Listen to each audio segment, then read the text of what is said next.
Of Paulus' letters, the Moteoi, the first, chapter 5.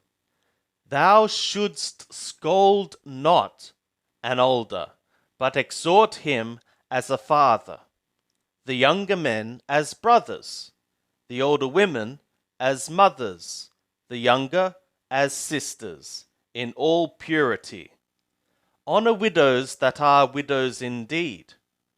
But if any widow hath children or grandchildren, let them learn first to show piety towards their own family, and to requite their parents, for this is acceptable in the sight of the God.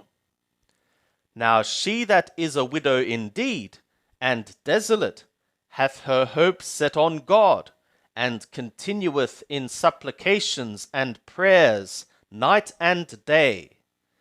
But she that giveth herself to pleasure is dead while she liveth.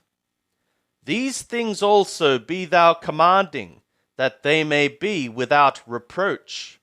But if any provideth not for his own, and specially his own household, he hath denied the faith, and is worse than an unbeliever. Let a widow be enrolled, having become not less than 60 years old, having been the woman of one man, well reported of for good works, if she hath brought up children, if she hath used hospitality to strangers, if she hath washed the feet of the holy ones, if she hath relieved the afflicted, if she hath diligently followed every good work. But younger widows refuse, for when they have become wanton against the anointed, they desire to marry, having condemnation because they have rejected their first pledge. And withal they learn also to be idle, going about from house to house, and not only idle, but tattlers also, and busybodies, speaking things which they ought not. I desire therefore that the younger widows marry, bear children, rule the household, give no occasion to the adversary for reviling. For already some are turned aside after Rationale. If any woman that believeth hath widows, let her relieve them, and let not the assembly be burdened, that it may relieve them that are widows indeed. Let the elders that rule well be counted worthy of double honor, especially those who labor in the word and teaching. For the scripture saith, Thou shalt not muzzle an ox treading out grain, and the laborer is worthy of his hire.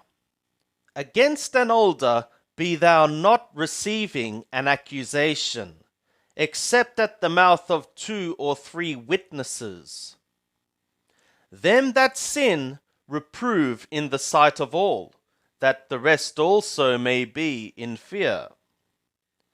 I charge thee in the sight of the God and of anointed Yeshua, and of the elect messengers, that thou observe these things without prejudice, doing nothing by partiality. Lay hands hastily on no man, neither be partaker of other men's sins. Keep thyself pure. No longer be thou drinking only water, but use a little wine for thy stomach's sake, and thy often infirmities. Some men's sins are evident, going before into judgment, and some men also, their sins are following after. In like manner also there are good works that are evident, and such as are otherwise cannot be hid.